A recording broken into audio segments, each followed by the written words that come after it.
यह एक शिक्षाप्रद धार्मिक कथा है जो जीवन में ईश्वर पर विश्वास और भक्ति का महत्व सिखाती है। पुराने समय की बात है। पुंडलिक नाम का एक युवक रहता था। पुंडलिक अपनी बूढ़ी माँ और पिता के प्रति कठोर और लापरवाह था। वह केवल अपने स्वार्थ में लगा रहता था और माता पिता की सेवा करना तो दूर, वह उन्हें बहुत अपमानित भी करता था। इसके बावजूद उसके माता पिता उसके प्रति स्नेह रखते थे और उसकी हर जरूरत का ध्यान रखते थे। एक दिन गांव में एक महात्मा आए। पुंडलिक के माता पिता उनसे मिलने पहुंचे।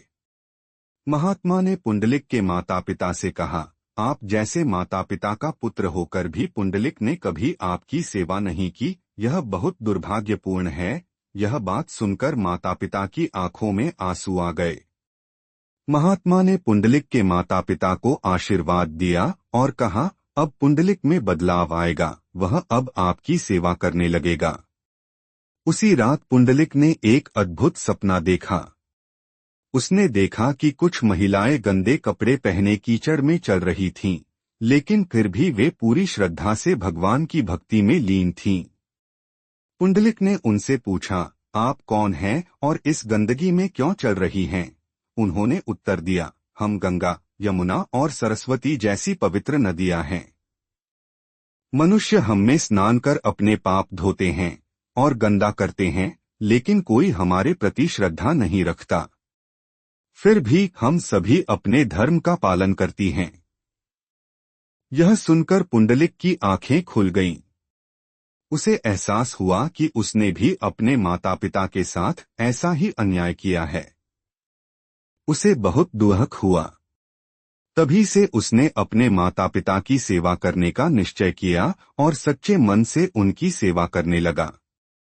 पुंडलिक की निष्ठा, सेवा और भक्ति देखकर भगवान विष्णु प्रसन्न हुए और उसे दर्शन देने के लिए स्वयं पृथ्वी पर आए। लेकिन जब भगवान पुंडलिक के घर पहुंचे तो पुंडलिक अपने माता पिता की सेवा में लीन था। उसने भगवान को देखा, परंतु उसने भगवान से क्षमा मांगी और कहा, भगवान कृपया प्रतीक्षा करें।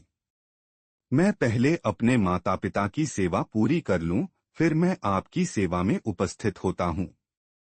पुंडलिक ने भगवान के लिए एक ईंट रख दी और कहा, भगवान कृपया इस पर खड़े हों, मैं अभी आता हूं। भगवान विष्णु ने पुंडलिक के इस प्रेम और भक्ति को देखकर ईंट पर खड़े होकर उसकी प्रतीक्षा की।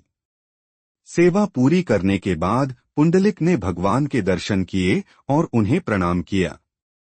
भगवान ने प्रसन्न होकर कहा, पुंडलिक, तुमने यह सिखा दिया कि माता पिता की सेवा ही सच्ची भक्ति है। मैं तुम्हारे इस प्रेम और समर्पण से अति प्रसन्न हूँ। भगवान ने पुंडलिक को आशीर्वाद दिया और वहीं स्थिर हो गए। इस प्रकार भगवान विष्णु को पंढरपुर में विट्ठल नाम से पूजा जाने लगा। इस कथा से हमें यह सीख मिलती है कि सच्ची भक्ति वही है जिसमें हम अपने कर्तव्यों का निष्ठा से पालन करते हैं। माता पिता की सेवा और सम्मान करना भगवान की सेवा के समान है। पुंडलिक ने दिखाया कि भक्ति का अर्थ केवल पूजा अर्चना ही नहीं, बल्कि अपने कर्तव्यों को निभाना भी है। ईश्वर उन भक्तों के समीप रहते हैं जो अपने जीवन में धर्म और कर्तव्य का पालन करते हैं।